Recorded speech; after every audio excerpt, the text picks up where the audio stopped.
A medical expert recently said that listening to the Ron Van Dam Show can improve your IQ. Okay, her area of expertise is toe fungus, and she said it in a bar, drunk, to Ron. But still, a medical expert said so.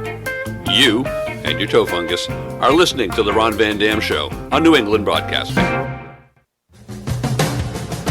Good morning, good afternoon, good evening, good night. It's the Ron Van Dam Show. Thank you so much. Hold on tight, things can get a bit weird, if you like that sort of thing.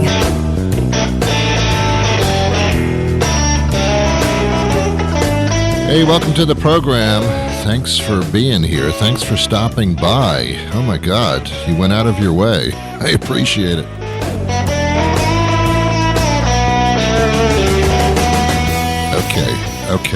Okay. Gonna do a little something different today. I've been doing broadcasting for 30 years. I've been doing this show for 30 years, 10 of it on the podcast thing, and I just, I'll do it in the bathroom if someone's listening. That's not the point, though. A media specialist, an expert in the field, Karen Engler, I've known her for a long time. She wanted to turn the tables on me after all the interviews I've done in my life. She wanted to interview me, and I found that to be very different. So we gave it a go. This might be some insight into me. I apologize if that's the case. Karen? So you've always been pretty funny to me. It's funny that I'm introing you to you, but Yes. you've always been funny. Mm-hmm. In a way, because I resist any kind of cheesy pun encouraging humor. Just not my thing. And you always make me giggle. Oh. And so, which isn't easy. I like to giggle, but I'm not the easiest audience. Well. Yeah, giggling is weird. It is. Giggling is something that a person does when they're playing in the pool. It's just right. I don't like giggling. Oh, well, I giggle on the phone with you all the time. I never hear you giggle. You're telling me now? I never hear you giggle. Oh, okay, all right. No. Okay. Are we cutting it out? Just cut out my giggle. A giggle would be it. like a titter kind of thing. No, I'm not into giggling. Okay. Okay, so we were talking, mm-hmm. and then you dropped a little bomb that you were a writing intern for the Johnny Carson show. I was. And what's funny about that is some of your listeners may have never heard of it, but I doubt that. No, right? they don't know. I don't talk about myself on the show. I don't do that. I don't talk about my past or anything. No, I don't. Is there any? You didn't put any part of your past that you didn't want me to mention. Should we go over that now while we're recording? Like the 5 children that I had out of wedlock? Yeah. No, that's okay. Oh, I tittered. I giggled. You did. Oh, that's good. Yeah, no, everything. You made yourself giggle. That's what happened. No, as my dog would say, everything's out on the carpet. It's okay. All right, good. Okay. Yeah. Maybe we can get to more quotes from your dog a little bit later. I'm curious. Sure. I'd like to interview your dog next, actually. It's not going to happen. Okay. I'm a closed book when it comes to that. By the way, my dog can't talk. I didn't know if you knew that, but basically dogs can't talk, so that isn't going to get us anywhere. Well, that's on you. Yeah, forget it. Yeah. Okay. All right. Dogs can't talk. No. Wow, maybe that's my new podcast name. Hey. Anyway, actually, that is. It really isn't bad. No. It's either that or Dog Days podcast. But Dogs Can't Talk is pretty like good. that. Anyway, so you went to film. Like, what was your undergrad at, or was it undergrad at NYU? It was undergraduate. Yes. There was a graduate in the room, and I learned under that one. It was it was undergraduate. I was fresh out of high school, and that's where I got into New York University because my mother went there. I think that was the end. And I got into the film and television thing because when I was younger, I had actually done some student films in high school, so they thought that was a big deal for somebody to do that. So I got into that, and and that's where things started happening. In New York, the connections are made rather efficiently. Do you think it's the same now? No, I don't, because everything is bastardized. You name it, it's bastardized. Not back then, when you did something, there weren't a lot of people doing it, or it was the first time. So it was cool. It's much better. Yeah, I agree. So were you did you go to Los Angeles to intern for Johnny Carson? No, he was in New York. This was in 1971. He went to Los Angeles in 1972, toward the end of 1972. So this was, I did it for about 6 months. I was working in a movie theater. I was managing movie theaters at that time. I was going to, this is strange, because I was so energetic at that age. Now I can't even stand up. So it's weird. But back then I was doing everything at once. I was doing the NYU thing. And then I had a job usher at a couple of movie theaters in New York. The first run theaters were like, when a film opened, it just ran at that theater, one in New York, one in Los Angeles. That was it for the country for the first week or two. So that was big stuff. So I would be usher, and there was a doorman, there was a assistant manager, there was a manager, all within the space of a year and a half. So that's where I met Johnny Carson. Cinema One theater was across the street from Bloomingdale's. And Johnny Carson used to go to the movies sporadically, and he went to see some movie at Cinema One. I think it was Clockwork Orange. And he would never just walk into a theater. His limo would pull up on the side, and we'd let him in, side door, which went down to the offices, which were underground under the theater. And he would sit there until everybody was seated in the theater and they were running the coming attractions and the lights went down, and then we'd usher him into the theater. So he had to sit downstairs with somebody until he was brought upstairs when the lights went down, and that was in my little office. So we sat face to face. I was peeing my pants because I couldn't believe this was happening. Sitting there with Johnny Carson, and he had a assistant with him. And we talked like for 10 minutes, and he asked me stuff, and as he tapped his pencil, he looked more nervous to be with me than I did with him. And he said, here's a name, give him a call and tell him that you talked to me and, where you work, and, we'll get you in as an intern thing. It's okay. And that was how that happened. Wow. So do you think you made Johnny Carson giggle? He didn't giggle. He didn't laugh. He kind of like smirked on his face. He's a very nervous person, man. I couldn't believe it. But yeah, no, he was at odds with everything. It's weird. Nice guy, interesting, I guess. Anyway, how's that? Interesting. Yeah, I was wondering because back in those days, no one really applied to be an intern, right? I mean, that was kind of how you got the gig. Yeah, everything was connections then. Everything. Yeah. Yeah, as it kind of is now. I don't know. I haven't tried anything in a while. Do you remember any of the questions he asked you? No. I'm older than 25. I remember nothing. Do you remember what you had for breakfast? Back then? Today. Oh, today? Today. Yes, I do. I had leftover macaroni and cheese, followed by a bowl of cereal. Well, there you go. Yeah. Yeah. Okay. Good. Well, there's some hope for you then. I still have a couple of cells left.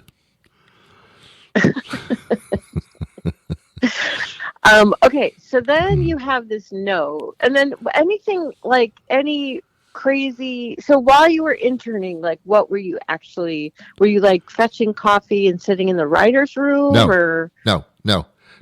Didn't sit in the office. Nothing like that. It was at NBC. You didn't get in that easy. It was all. You would submit stuff, and they would take it or not. And if they used it, they would call you in, and you'd sit down and you could watch the show, either from backstage or they had about 15 seats on the side. So I went to his show frequently when they used something, but that was it. Other What? than that, no. Yeah. That's amazing. So do you remember a thing? I know I think you can do it. You remembered your breakfast. I Do do you remember my remember breakfast. Yes. any of the do you remember the first skit you do? The first skit? Oh, God, no. Or any of the skits? God, any no. of them? No. Half of the stuff that I wrote was altered. It's true. The concept, No, of course. the concept was there, maybe the punchline, but it was rarely word for word. So did you learn from their rewrites? Were you like, oh, No, or- no. It just made me want to be in the industry, in the business. And I used to, because I was at the Institute of Film and Television. You know, you go watch a movie at the 8th Street Playhouse, like Citizen Kane or something. And then you'd review it with the other 50 people in the class, and then you go home. It was a very easy college course. So I would spend all of my time just walking around the city. And I went to a lot of television show tapings at NBC because they did let me in. It's fun. So how long, like, do you even remember about how long you were affiliated with the Johnny Carson show? About 6 months. About half a year. Wow. And then they had That's plans to amazing. move to LA, and that was the end of that. Interesting. Mm-hmm. And then, okay, so Mm-hmm. from then, is Yes. that when you started producing and directing films? I did some during the college days. Most of what I did was actually in the Boston area, kind of had that jumbled because they were insignificant films. I mean, there were two that got me on the IMDb thing, you know, as a director and producer. I've always done stuff. Since I was a kid, I used to take my 8mm Super 8 camera and do movies when I was like 10, 12, 15 years old. I've done it all my life, oddly enough. I guess people think I'm strange, but I've always done productions since forever. I'll give How you much? I'll give you a little secret about myself, which is kind of embarrassing, so let's not tell anybody else. I used to, when I was about 7 years old, my brother was a few years younger than me, we used to take a sheet from our mother's linen cabinet and string it across the garage door and invite kids from the neighborhood to sit in folding bridge chairs in my driveway. And we would do shows at like 7, 8 years old in the driveway, and then the stage would be behind the curtain, which would be the garage. And we did a thing called the flower show. We created this large puppet flower, and the thing talked. And so, I mean, I've been doing it all my life, oddly enough, embarrassingly enough, but I've always been That doing is this kind the of thing. cutest thing. Okay, first of all, anyone who's listened to your show knows that, like, cute is maybe not like your wheelhouse. No, it doesn't seem like but it. that doesn't. is maybe the cutest thing I've ever heard out of your mouth. That is adorable. I did weird stuff. There was a thing. There was a Remco little broadcast thing. I was about 8 years old, maybe 9 or 10, and I used to sit in my room, and you could broadcast to the rest of the house. It would come through on the AM radios at a very low frequency, and probably people across the street could hear it. And I would sit there like every once in a while and do radio shows. It was kind of make-believe, but my parents could hear it downstairs through their radio. It was a cool little invention. But so even back then, I was just always prepping myself for this kind of crap. How'd you get the money? By charging the kids in the neighborhood for the show? Oh, there was no money involved. What do you How'd mean? you get the money to get the Super 8 camera? Oh, my parents bought it for me because they knew I was interested in that. Oh, Yeah, it was a Christmas gift or something. And do you remember what the any flower puppet bits or No. quotes? No, I don't, because Nothing. my memory is very poor. No, there was no bit. I don't know. I don't know why the kid showed up, to be honest with you. It was just because it was different. I bet. Yeah. I bet it was pretty funny. It was weird stuff. Weird stuff. Yeah. Yeah, Yeah. I've always been doing this stuff, oddly enough. That's it. Very. And then, so I would have, like, how did you look at filming people's marriage day. Yeah, that was because again, I mastered the cinematic art, so I started getting the professional cameras, and I was doing little movies at the time with that, and I was asked by somebody, "Will you videotape my wedding?" And I said, "Sure," because that was videotape back then. And I said, "Sure," and I thought, "Oh my goodness!" And I realized, whoa, people are getting married; they'll spend anything. So I thought this is a lucrative business. And I started a company back in 1985 called Televisuals. And it became extremely popular and extremely lucrative. And on a given weekend, we'd be doing like 10 or 12 weddings. I would do about 3 or 4 myself. And then I would hire these subcontractors to work for me and to shoot weddings. And I would do all the editing after the fact. And it was quite a business for about 30 years almost. Yeah. So I did that on the side too. While I was doing radio and while I was doing cable television all at the same time. I don't know how I did it. Maybe that's why I'm so tired all the time. I think you burnt yourself out. That's what I think happened. Burned my little candle at both ends. And that's my story. Mm-hmm. Mm-hmm. Yeah. And what else? I wrote a book called Shut Up, I'm Walking Down the Aisle. You can Google that. That's still with Amazon. I think I remember talking to you about that business when you were in the heyday. Yeah. I was like, can you tell who is doomed and who, like, could you kind of see who could make it maybe for the long haul? Yeah. And maybe. Yeah, you can see that. Yeah. It was a behind the scenes look at what happens with the wedding vendors and how they juggle you around and how everything's inflated and how the brides go absolutely nuts and the grooms don't even care. It was a fascinating microcosm of life that was not normal. And I thought, this is a comedy book. And that's what I did. I made it as funny as possible. And it's almost sarcastic in a sense. And it's still available if anybody wants to buy it. It's on Amazon. So did that. Wait, what was that book title again? Shut Up, I'm Walking Down the Aisle. That's a good title. Yeah, I would say that pretty much covers that kind of covers it. Like, it doesn't seem like anyone really can enjoy their own wedding. It's a rarity. That I've seen that. It's a funny book. Even the cover on the book, which shows on the Amazon page, you have the bride's, I think it was the bride's family, all on the left-hand side. There's like 100 people on the left-hand side. There's absolutely nobody. On the right-hand side, there's absolutely nobody there. But 5 rows back, there's a circus clown sitting three chairs in. And that's it. It's funny. Well, not that funny, perhaps. If you, now don't panic. I'm not proposing you do this. But if you were to get married,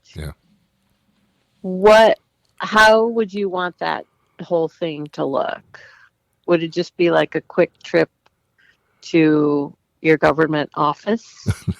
Would you how would you just want to do it and not tell anybody, or would you actually want a big wedding? I would want, I haven't thought about it. I think I don't know. I haven't thought about it. Guys don't do that. Guys don't grow up thinking, what tuxedo am I going to wear? They just don't do that. I know, but that makes it more fun. Because I would assume we'd be like, no, let's just go down to the justice of the peace. I would do the giant wedding if the woman wanted the giant wedding. If she didn't, I wouldn't. It's totally up to her. It is not a day for the guys. Period. End of story. Don't even try. Don't even try. There's the dual advice. I've learned.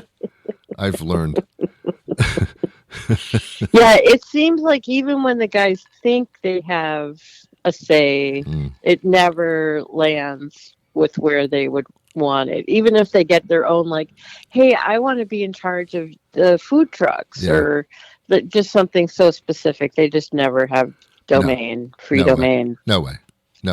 Yeah. During the reception, the bride can go off and have some fun with her girlfriends and, go off in the corner. If the guy leaves the room for 2 seconds, where is he? Where the hell is he? It's just can't win. Don't even try. Don't even So try. it seems like this radio thing, sorry, I'm Mhm. segueing. Oh, this is a quick segue. Yeah. So sorry. But let's do it. Sure. Let's jump. See what happens. It seems like maybe this radio podcast thing is working out for you. It seems like it, doesn't it? What, since 1990? Well, the radio, yeah, I went into broadcast radio in 1990 with morning talk show. I would do 3-4 hours in the morning, depending on what year it was. And, yeah. I think we might have met then. It's possible. It goes way back. We were booking interviews on, way back to the beginning of the whole thing. You had to, as a morning talk thing, you had to fill it up with something. So, yeah, there were a lot of interviews I think involved. maybe you and I intersected more around 95. Something like that. The great snowstorm, my first year in New York. Oh. I think that's what it was. Yeah, you were in New York. Yeah, you do move around a bit. I did. Yeah. But this isn't about me, Ron. Oh, that's right. Forgot. Yeah. So, and that was fun. I loved that because it got me out of the house and it was creative and every day was different. But I had fun with it. I didn't do straight morning show stuff. I had fun with this stuff. And everybody in the place did. So I was very lucky to work at places that accepted my weird way of doing things. And the radio stations were just going out of business left and right. And so I decided to go into podcasting at the same time and leave the radio stations as syndicated deal as opposed to just working for one station. So I did that, and I went into podcasting, and I didn't think that was going to go anywhere, but apparently it did, and things are very comfortable now. And that's about it. Yeah, that's pretty amazing. And what have you... So, okay, we don't have to get into any specifics of politics, but yes, no. How or do you think politics really has wreaked some havoc and destruction in the radio world, or do you think it would just be organic, or it would have happened eventually? Politics of stations going one way or the other, or just politics in general? Yeah, politics affecting it. Like, even this is like public record. So, and I have no learned opinion about it, so I'm not going to say much. But like, Mitt Romney, when right after he lost the election, yes, brought up a ton of news talk stations and just made them sports radio. Yes. So I don't mean this in a partisan way, but like, do you think that kind of control of content or something affected the breadth of what radio could be, or No, it was kind of happening anyway. I think when Fox News came along, that changed. That started splitting things up, and then you got the very right wing talk shows like Rush Limbaugh and then left wing stuff, and it started splitting there, and it became difficult. My most difficult time on the radio was during the Trump years, because I was so inflamed with anger I was going through this that it was difficult not to talk about him, but I didn't want to.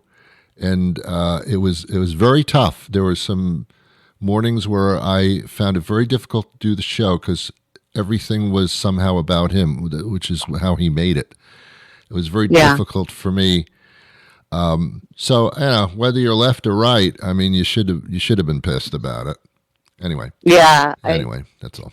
Yeah, I think, and like, good on you, because the whole purpose of that operation was to divide us. Correct. And to get us fighting. Like, yeah, and it worked. It did work, but and it was hard for me too to not, So I totally hear you. Oh my God, we're so serious now towards the end of you started it. This conversation. I want to cry. You made Let's it. just cry and get it out. Wow, this is like giggling. And is there anybody you wish you could get on your show? Oh, wow. No.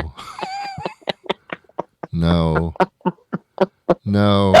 And you know why? Even if it was Obama or Biden or something like that, which would be fascinating, or Michelle, oh my God, that would be incredible. Oh, God. But I've heard Yeah. so many of their interviews with other people. I just don't, I just like, okay, everybody's been there, done that. It's just that they'd be talking to me and I'd be talking to them beyond that. I mean, I've heard you, I've read your books. I mean, I'm kind of up on what's going on in your brain. So yeah, that really wouldn't even help. I know who I don't want to interview. That would be Meghan and Harry. That's enough of them. I don't know. I love their documentary. Oh, Maybe that's another conversation. But I'm like ready for the next episode. I can't. Do you like the Kardashians? From killing time. I don't hate them. Yeah, they'd kill time all right. Yeah, I don't know. I put them in the same category. Anybody that takes their life and puts it in front of the camera and complains that their life is in front of the camera all the time, but they put their life in front of the camera on purpose, I don't understand that. I mean, I know they want to set the story straight. Been there, heard it. So I don't know. Right. That's, maybe the best argument for not watching the documentary that I've heard. I mean, I like it. I'm in. I think they're doing some really thoughtful work. They are. And I also think it was They are doing. I think it was really good to get Harry's side of it, only because I've heard it. I've heard everything. It was my theory that he wanted out anyway. Right. Like I don't think he was like he had bought into the firm really. Well, he's not going to get the throne. That's for damn sure. Yeah. So what's the point? True. He's already got. Yeah. But why suck it up? Why not open up a company somewhere and just do that? Yeah. What's this bearing it all kind of thing when you've already bared it? The only thing I haven't seen them is them both naked. I haven't seen that yet, but I guess maybe that's the last episode. Maybe, and I have to say, isn't it kind of funny how this conversation has just come full circle with Harry and Meghan? Okay, that was a bad joke. Well, that was bad. Oh, I see what you're saying now. Don't try to save it, Ron. It's not funny. Don't humor me. Don't do it. Okay, fine. Sorry. I'm really glad that you took the time to do this. I feel like the world just needs a little more insight about you. They don't need that. And wait until the interview comes up about you. That is going to be scathing. I authorize no such interview. Well, you don't have to. I got my people on this one. That's true. I also might be like, hey, Ron, my podcast is hey, brother. You never know. That's true. You never know. That could happen. Plus, I would like you to hear you talk about your dog for a half hour. I actually think that would be pretty entertaining. Yeah. That is very scary to me. I'll tell you why very, very quickly. I think you're probably in the same camp here. I'm in love with my dog more than I am with the human peoples. And that's a little concerning to me. No, it's good character. I don't know. Do you want me to tell you why? Yes, please. Okay. So the thing about dogs, first of all, is that they want to be happy. Mm-hmm. They want to be happy. That's big. Human beings don't really act like people who want to be happy. Well, because that's difficult to do. I don't know. Is it, Ron? I don't know. I mean, I watched the Melissa Manchester commercials, with the sick-looking puppy dogs, and I feel manipulated because I am being. Yes. A lot of them are in a bad way, but at the same time, it's wonderful that dogs can't figure things out. They're very smart. They're incredibly endearing and emotional and supportive, but they can't reason beyond their existence. And I think that's a gift. That's a gift. Yeah. Because if humans couldn't think beyond the moment, they'd be a lot happier too. Yeah, that is true. Dogs really keep you in the moment. Yeah. Now they're terrible leaders.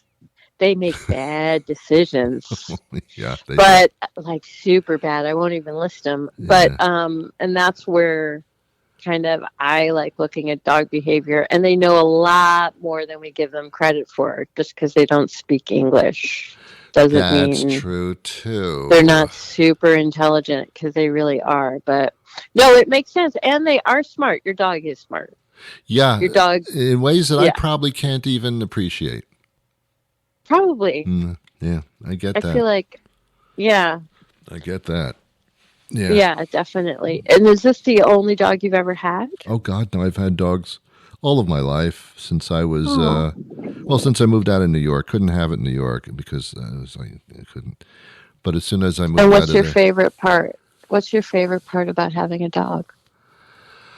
the camaraderie, the fact that they're always there and willing to be there. There has never been a woman that I have dated who sat in my lap for more than 30 seconds because they didn't need to. Well, I was going to say, like, I can't, I mean, are you cuddly? Are you saying that you're actually rather cuddly? Oh, yeah. If yes, absolutely. Who isn't? But you have to be with a person that is of the same cuddly Yes. thing. Otherwise, it's awkward. No, I like that about a dog. I like that they're always there. It's just, and the love is just unconditional. It's unconditional. So, yeah. Yeah. And it's both ways. I'm sure your absolutely. love is unconditional. And do you mind telling me your dog's name? Zuzu. Jizu? No, not Jizu. I don't know what that would have meant. Say it again. I thought I heard Jew, and then I was like, oh no. No. It's Okay. I will spell it for those that are hard of hearing. It's Zuzu. She's a Zuzu. Yeah, she's a Zushan and a Shih Tzu mix. Oh man. Yeah. Yeah. So that's where So she's probably we got that.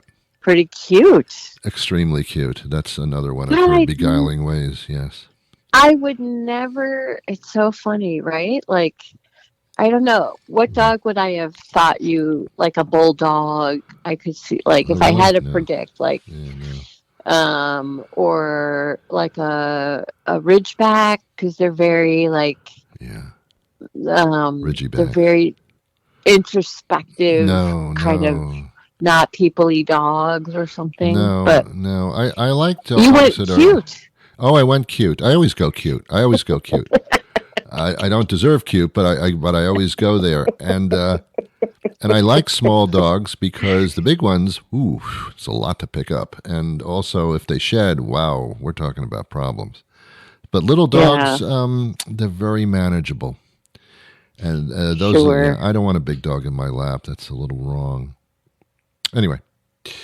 I always have to act like I like the small dogs that I Do you take care of. Okay, yeah. There you go. I don't have a dog. I love big dogs, and the more of them in my life, the better. Yeah, I go love small. them. I go small. Yeah.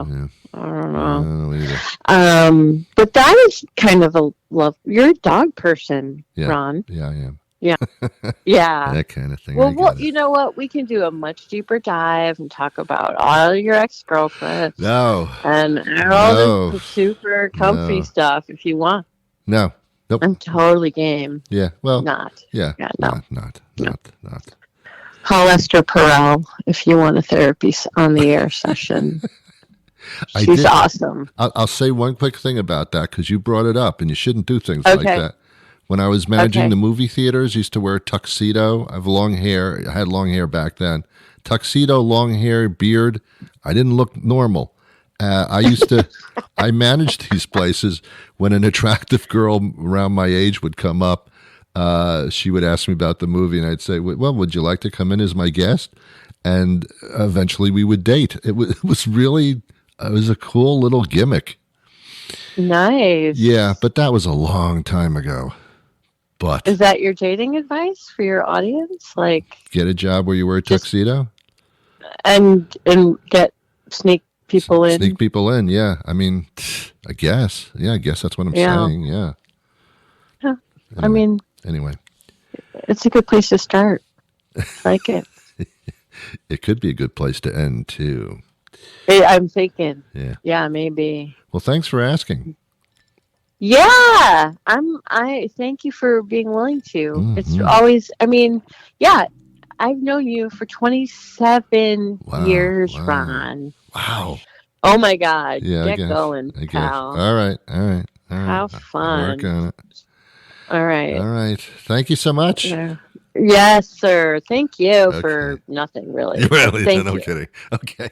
Well, that'll do it for me today. Thank you so much, Karen, for your participation and for going fishing into this very deep but lovely ocean. I don't know what that means. Have yourselves a wonderful day. I'll be back again tomorrow with a brand new show. Until then, I wish you peace.